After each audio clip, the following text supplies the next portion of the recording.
Assalamualaikum warahmatullahi wabarakatuh.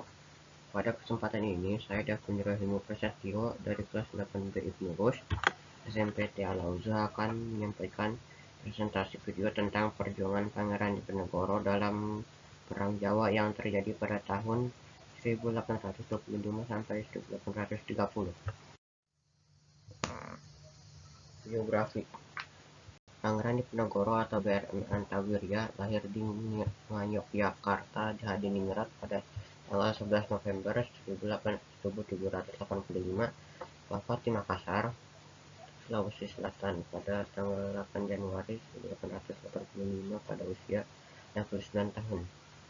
Pangeran Diponegoro adalah putra sulung dari Sultan Hamengkubuwono III, Raja ketiga di Kesultanan Yogyakarta dari seorang sultan bernama R.A. Mangkarawati, yaitu seorang Sarwa Sampeyan atau istri Sudir yang berasal dari Pacitan. Perang Jawa atau Perang Diponegoro merupakan perang besar yang berlangsung 5 tahun, yaitu 1825 sampai 1830. Perang ini dipimpin oleh Pangeran Diponegoro untuk melawan pasukan Belanda yang dipimpin Jenderal de Kock. Akibat perang ini, sekitar 200.000 pejuang rakyat Jawa gugur dan di kubu Belanda menewaskan sekitar 8.000 tentara Belanda. Berbagai dukungan datang untuk membantu pasukan Diponegoro, terutama para bangsawan dan ulama, antara lain dari Pangeran Mangkubumi, Pakubuwono VI, Sentot Ali Basa, dan Kiai Mojo. Sebab-sebab Perang Jawa. Perang Jawa diawali dari keputusan dan tindakan Hindia Belanda yang memasang patok-patok di atas lahan milik Diponegoro di desa Tegalrejo. Tindakan tersebut ditambah beberapa kelakuan Hindia Belanda yang tidak menghargai adat istiadat setempat, intervensi terhadap kekuasaan dan pemerintahan Kesultanan Yogyakarta, dan eksploitasi berlebihan terhadap rakyat dengan penetapan pajak yang tinggi. Hal tersebut yang memicu Pangeran Diponegoro melakukan perlawanan dengan tujuan ingin melepaskan penderitaan rakyat miskin dari sistem pajak Hindia Belanda dan membebaskan istana dari gaya hidup hedonisme atau kesenangan menikmati kenikmatan duniawi.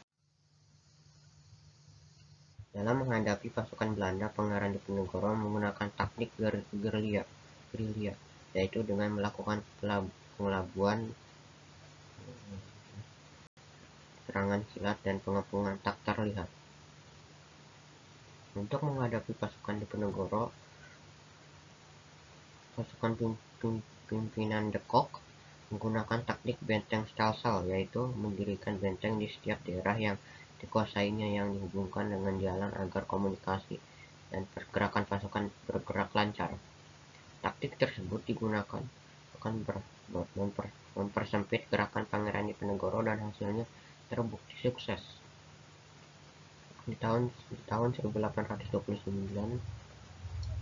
Kiai Mojo merupakan salah satu pimpinan pemberontakan ditangkap, lalu diusul oleh Pangeran Mangkubumi dan Sentot Ali Basa yang menyerah terhadap Belanda.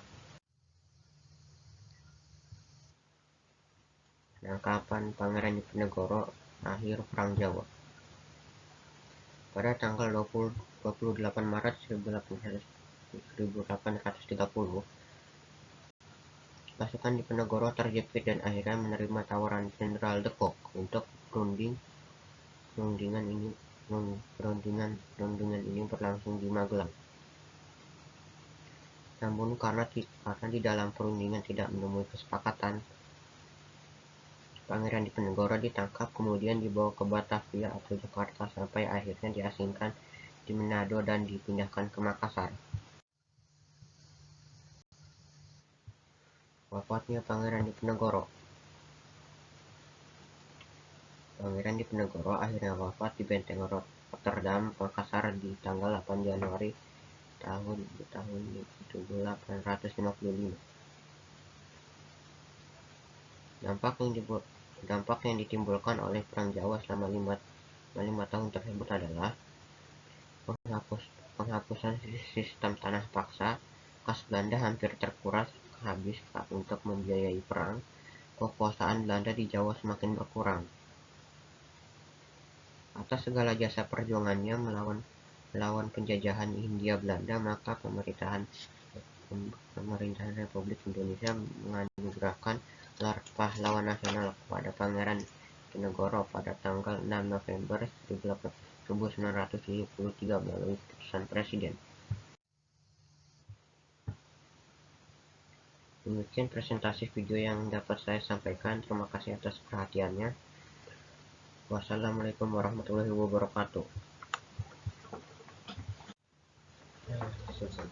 Tadi udah nggak usah diulang dulu lah. Coba kita ini. Kalau tinggal di save as.